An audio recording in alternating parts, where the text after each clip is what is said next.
Fourth and final quarter underway. Andre Felix, Mikey Reyes, at Sarah Carlos. Kasama din namin paligid-ligid lang dito sa Philoel Flying V Center sa panimula ng labanan sa pagitan ng San Beda at JRU. For the start, para sa Red Lions, Calvin Oftana will now head to the line for a possible 3-point play. 20 puntos ang inahabol dito ng San Beda. Alam naman natin, wala namang 20-point shot. Of course, dito sa ating laro. Kaya slowly, the San Beda Red Lions will have to play defense and then play offense. Take it a possession at the time. Tingnan natin kung kakayanin ba ng San Beda to or talagang mainit pa din itong JRU hanggang fourth quarter. And like what I said earlier on, Mikey, kung may kupunan na kayang kumuha niya, it's the San Beda College Red Lions. Of course, who made it to the finals last season, was undefeated 8-0 before losing to JRU their last game in the first round. Of course, with their coach Jamaica Rin winning a lot of championships in the juniors division.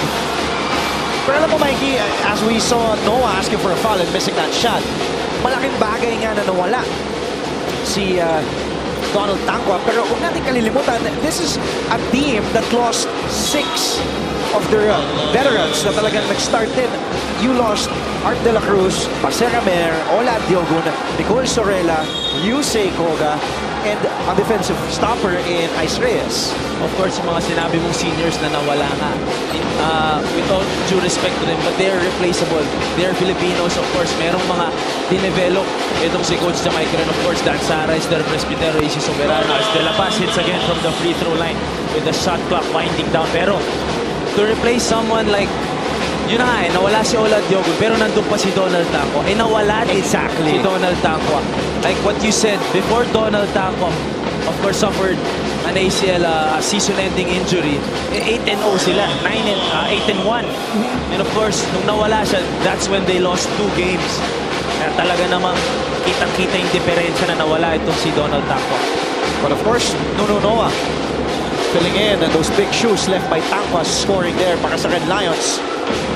De La Vergen, by the way, has his new season high, 6 of 7 from the field, 17 points. Putucci, the kick out.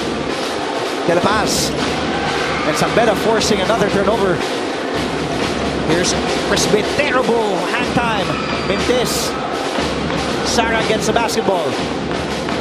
Sara. Natapit ni Ponteos. Napunta kay De La Paz. Off to Paolo Ponteos, who finds Grospe. Another error turnover for JRU. Hindi nag-connect na yung magbayaw dun. Si Paolo Pontes and of course Grospe. Pero again, the ball movement, finding Jordan De La Paz at the right spot at the right time. Buzzer beating shot dun galing kay Jordan De La Paz. JV Mohon. Babalik ni Coach Jamaica with 8 minutes to go. The fourth and final quarter. San Beda needs one last push for a comeback. Mohon underneath gets a foul. Tutungo sa free throw lines, JV Mohon, as we head back to Sarah Carlos.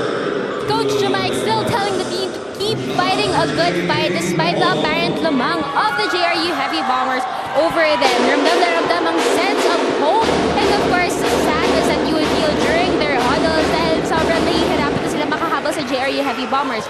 Pero kahit ganito, sinasabi ni Coach Jamaica sa kanyang team na I don't want long faces and to keep fighting because that's all they can do from now. Back to you, Andre and Mikey. Thank you, Sarah. Of course, Coach Jamaica Rin also knows how to motivate his players and has a personal relationship with all of his players. Of course, hindi naman niya pwedeng pagsisisigawan yan ngayon because that will only make things worse for them. So after the game na lang niya siguro pagsisigawan. Pero right now, they will try to catch up dito. And JB Mohon still trying to fight for San Beda. Cutting this JRU lead now to 15, 81-66. De La Vergen spots for 3. And Noah and Putucci. Inipit sa pati Putucci. Here's Noah on the attack, wanting to go to Potts and Moko na agaw ni MJ De La Vergen. As Dan Sara, Putucci back out. Ponteos says, teka lang. Oh, and Paolo Ponteos. A turnover, and Coach Vergel Meneses is fuming at his players.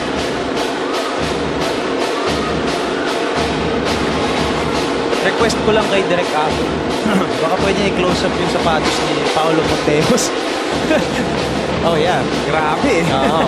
Hindi man siya pumuputok ngayon in terms of his points. Yung pogi points naman niya. Bagong-bago yung sapatos ni Paolo Monteos. JB Mocon. And the jumper by JB Mocon. And here's San Beda now. Mikey Mocon already has 20 points. And 6 of those 20 coming here the fourth quarter. Of course, hindi lang natin napapansin itong si JB Mocon because of that Chodoro explosion. Pero itong si Grospe, the fourth Blast Brother, self-proclaimed Blast Brother, really trying to prove himself. Itong si Grospe with that end one opportunity. But look who's coming back in now for JRU. Kaya naman tayo. Tay Teodoro is back in with De La Virgen and Pontejos, the Blast Trio for JRU. And AC Soberano. Nandiyan pa si Grospe. Tatlo sila. Blast family. Present all on the floor. Bolik tumokon. Tumama sa tuhod ni Noah. Here's De La Virgen. Under 7 minutes to play sa ating fourth and final quarter. It's been all JRU. San Beda never led in this game. We didn't have a deadlock in this game neither. Bolik, the handoff to Mocon. Another turnover for the Red Lions. Chodoro against Bolik to beat. Nahuli ni Bolik. Soberano over to Noah. And look at Noah, the undersized big man. He will head to the line for two.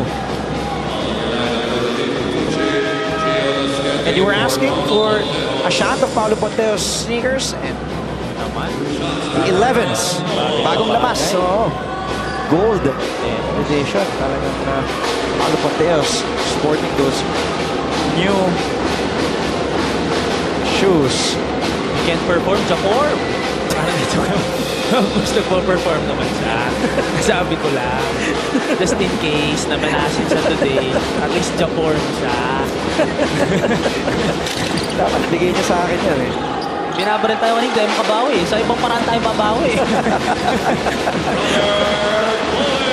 Robert Bolik. Here's that press defense of the Red Lions. Ito, nakalusot na naman ang JRU.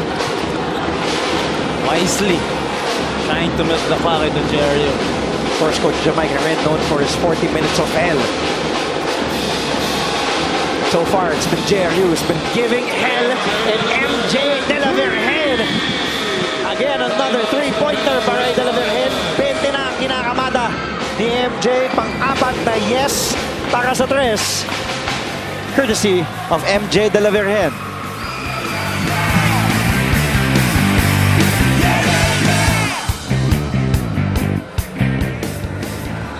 Kasama ko ngayon ang JRU Heavy Bombers Black Squad at oras na para maging happy! At ang galing sa happy nito! Happy birthday! Happy to stay! I love you all!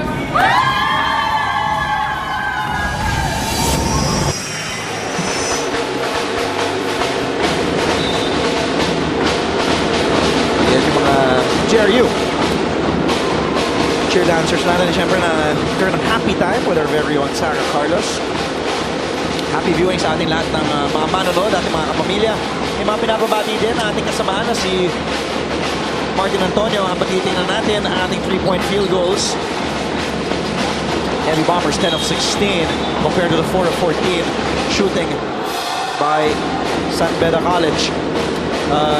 Kim Escaler. Inang daw ni Marla. Pinapabati ni Martin Antonio.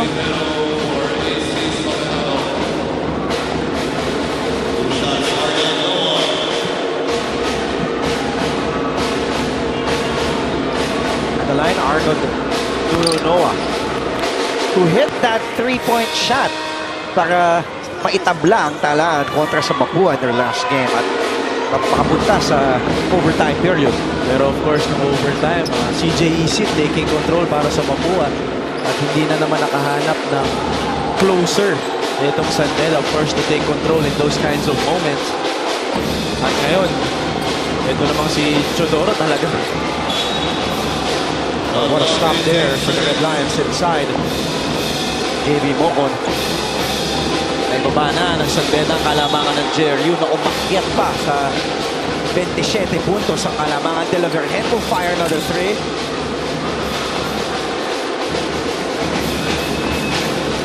Oh! Joe Marie Presbitero scores. And now, don't look na, Mikey.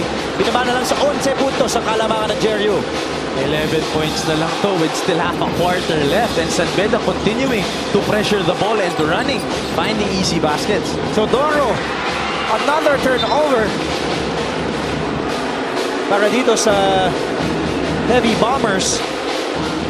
If we can remember, nung natalo ng JRU itong San Beda, they were also down by around 11-12 points with 4 minutes left in the game at nahabol ng JRU ngayon. And of course, I'm sure, di nakakalimutan ng San Beda. Tingnan natin kung gagawin nila yun dito naman sa JRU. Noah, inside goes to Chodoro.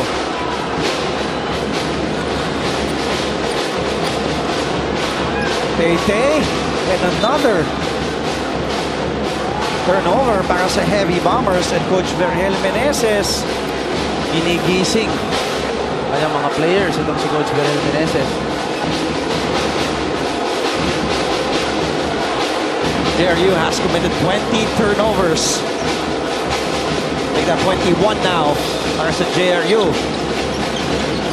Mocon to Noah. Noah will head to the line.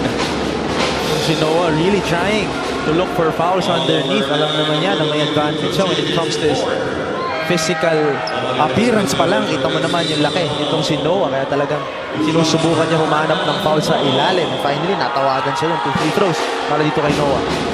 Nakuha na rin ang pang-apat na personal foul ni Abdel Putucci. Putucci, pinag-usapan natin kanina, Mikey, had 10 points in the first half but still hasn't converted a field goal dito sa ating second half. Well, of course, alam naman natin Putucci is not a known scorer. Hindi naman siya talaga binibigyan ng play ni Coach Vergel Meneses. Pero yung activity niya sa ilalim ng ring, yung mga offensive rebounds niya, of course, on defense also helping out his teammates. Malaki-malaking bagay yun para dito kay Putucci.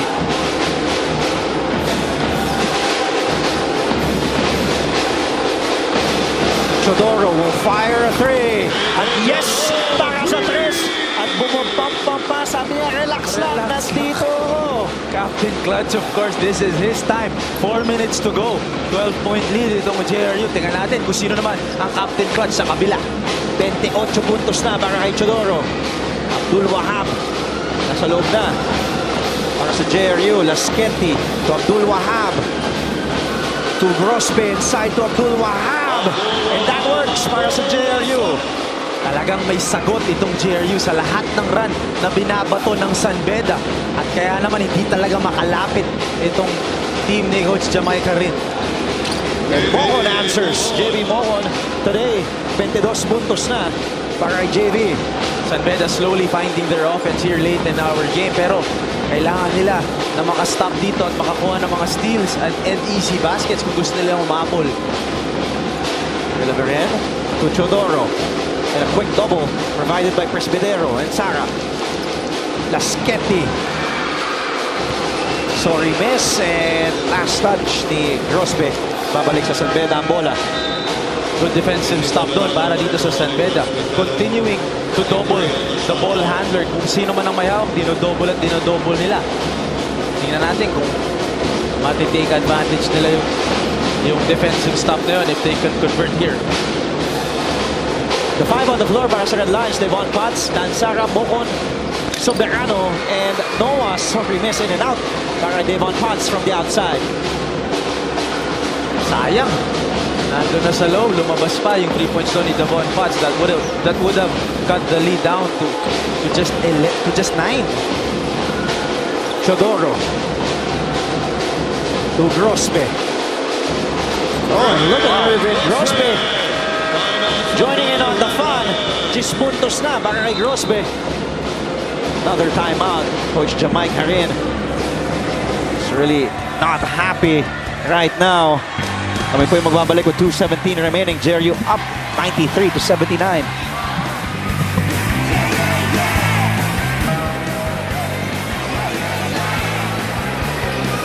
And the kids shouting go JRU, Mabuhay Rizal.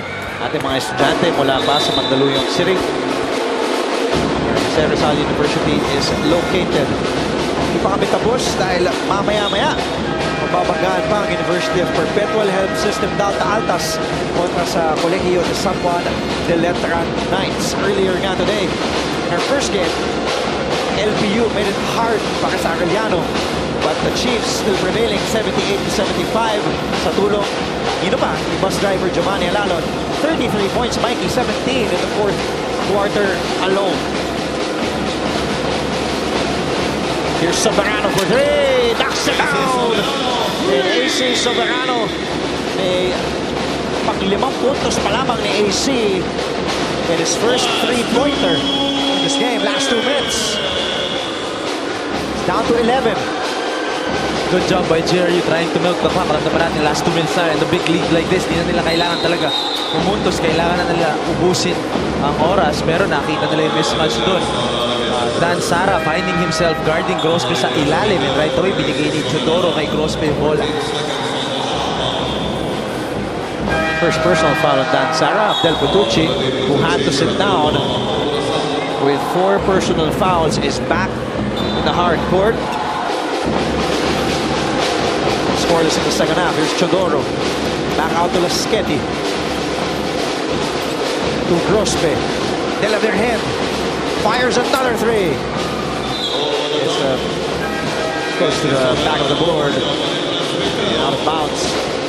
Bola babalik sa San Beda. Tomo coming back in. Replacing Duno Noah. So with a minute and 37 left, only 11 points separating both teams. Tingnan natin kung anong gagawin ng San Beda dito when they look for a 3 or a quick 2. Here's Tomo. Back to Sara. Time is definitely not an ally para sa Red Lions, and there's foul number 5 for Abdel Putucci. He had a great first half, scoring 8 points in the first quarter, only 2 points in the second quarter, but was scoreless all throughout here in the second half. And ang mas masakit pa doon, Abdel Putucci will not be in the game for the last minute and a half. Para sa JRU, of course, he's been helping both on offense and defense. Alam naman natin na without Donald Tanco para sa San Beda, Abdel Putucci had the obvious advantage down low. Kaya ito natawagan na ng panglima. So Abdul Wahab will have to finish this game for Coach Berhel Meneses. You're talking about Paulo Ponteos earlier in the pre-game, Mikey, kung saan he came out of his 2-game slump. And Paulo Ponteos nearly snapped out after converting only 1 field goal. In his last 2 games, Ponteos broke out and played in 24 minutes, 14 points.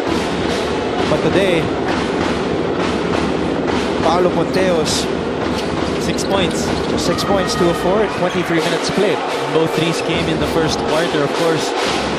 That helped JRU build a big lead nung ating unang kanto. Pero tingnan natin. Oh, a crucial turnover. Moon. Single digit na lang to, Andre. 9-point lead para sa JRU. And here comes the offensive lineup of Coach Jamai Karin, AC Soberano, and Raj Tonko. So some adjustments talagang sabi mo, defense for offense. Ilabas si Presbitero at si Noah for offensive purposes. You have a lot of shooters here with Tonko, Soberano, Potts, and Sara. Here's Potts. Pinabatean nila Sketty. Bocon in atake ang depensa. And Bocon scores and is now down to 7, Mikey. Umabot to sa 27 points ang kalamangan ng JRU. Ito na naman yung pressure defense ng San Beda. And JRU converts on the other end. Pero ito, sinabi ni Coach Jamai, takboy na ng San Beda to. As we approach our final minute mark, the fourth quarter, Tonko, desperation 3. Laschetti with a rebound to Chodoro, to Abdul Wahab, off to De La Virgen, and MJ wisely bringing it out to Chodoro, to Laschetti. JRU can smell. They can get win number 9 para makadikit sila, Mikey, sa top 4 teams in the team standings.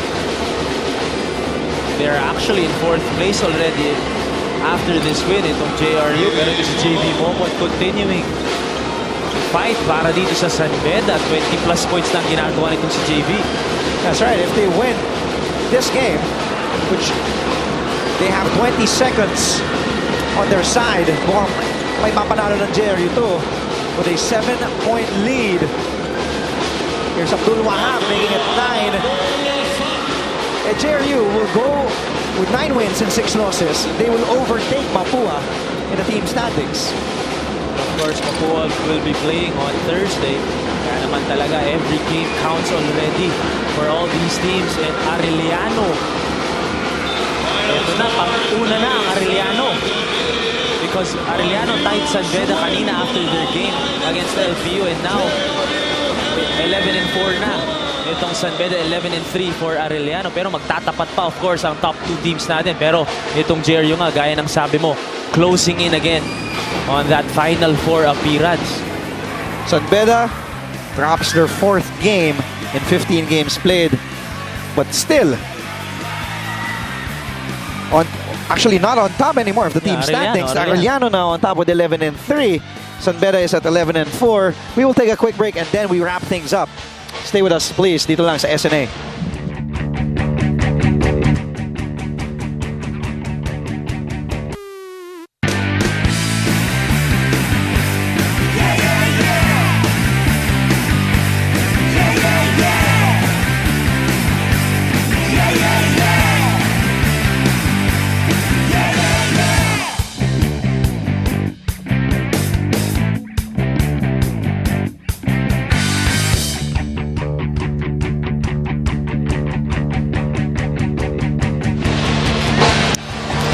Kami po yung nagbabalik sa SNA. Kayo po yung nakatutok sa NCAA Season 92 for second game this Tuesday. Final score, 88 para sa San Beda College Red Lions at 97 para sa JRU Heavy Bombers. Mikey, JRU now moving to 4th place. San Beda will drop to number 2 for the first time in Season 92. Arellano will be number 1 with 11 wins and 3 losses. And then San Beda with 11-4. Perpetual at 10-3. And then JRU with 9 wins and 6 losses. Ganun nga kalaki yung laro kanina ng Arellano against LPU because of that win. And because of this loss by San Beda, number 2 na nga sila gaya ng sabi mo. Pero itong JRU talagang closing in on that Final 4. Struggling na naman sila to start this season. Pero ito na naman, just like Season 91, umahabol sa standing itong JRU. Well, all thanks also to this man who has his season high 28 points at kasama ni Sarah Carlos sa Taytay Teodoro. Day, first of all, congratulations. So, matatanong ko lang, ilang % ang tingin mo prepared ang JRU Heavy Bombers for the finals? Kami, naghahabol pa rin kami at the same time. Kaya every game, talagang hindi na kami pwede matalo. Kaya every game, talaga nagpe-prepare kami kung sino man yung kalaban namin. And you, nakascore ka ng season high of 28 points sa game na to. Mga ilang oras ang dinagdag mo sa mga shooting practices mo para magawa yon? Kahit naman di ako naka 28 points, nag-extra shooting pa rin ako. Yan lang. Alright, tapos may mga pabati ka ba? Binabati ko yung mga JRU community sa mga sumusuporta sa amin. Maraming salamat. And sa canteen, yung mga friends ko dyan. Tapos yung Teodoro family and Maandio family, binabati ko din. May tanong ba kayo, Mikey and Andre? Well, meron Sarah, Mikey? Hindi tanong eh. Ano ba? Actually, tanong, ano ba ginawa namin sa'yo? Oh, Taytay. Nagbabaril mo kami dito. Hindi ko sila marinig. Hindi pala marinig. Hindi, yan. Ikakabit na ng Kabit mo. headset. Teodoro, Yeah. Taytay. Taytay. Taytay, Andre Felix here at Idol. Mikey Reyes, idol. May tanong si Mikey sa'yo. ano bang nagawa namin sa'yo at pinagbabaril mo kami dito? Turo lang sa akin ni Idol Andre yan. Andre Felix pala. Turo mo pala yun eh. Hindi, Hindi ka ba natatakot kay sa ating presidente ngayon at sa mga otoridad at baril ka ng baril? Hindi naman. Hindi, pero serious question lang, Taytay. Because of this win nga, 4th place na kayo ngayon sa standing. Of course, nagawa nyo rin yun last year na humabol kayo nung second round. Ngayon, na ito na naman, palapit na naman tayo ng Final 4. Ano naman ang mindset ninyo dito sa last 3 games ninyo, last couple of games ninyo para makapasok ng Final 4? One game at a time lang talaga kami. Lagi sinasabi sa amin ni Coach Berhel. And malalakas pa yung mga remaining games namin. Kaya kailangan talaga maghanda kami. Congratulations ulit sa'yo, Tay-Tay. At of course, may mga gusto ka bang batiyan? Okay na. Okay na, yung okay na mga pala. tao nga sa kantin, binati. Tama pala. Thank you. At congratulations, I'm sure, proud na proud sa'yo ang Teodoro family at ang mga taga San Juan. Tay-Tay Teodoro finishing with 28 points today. 5 of 9 from three-point country.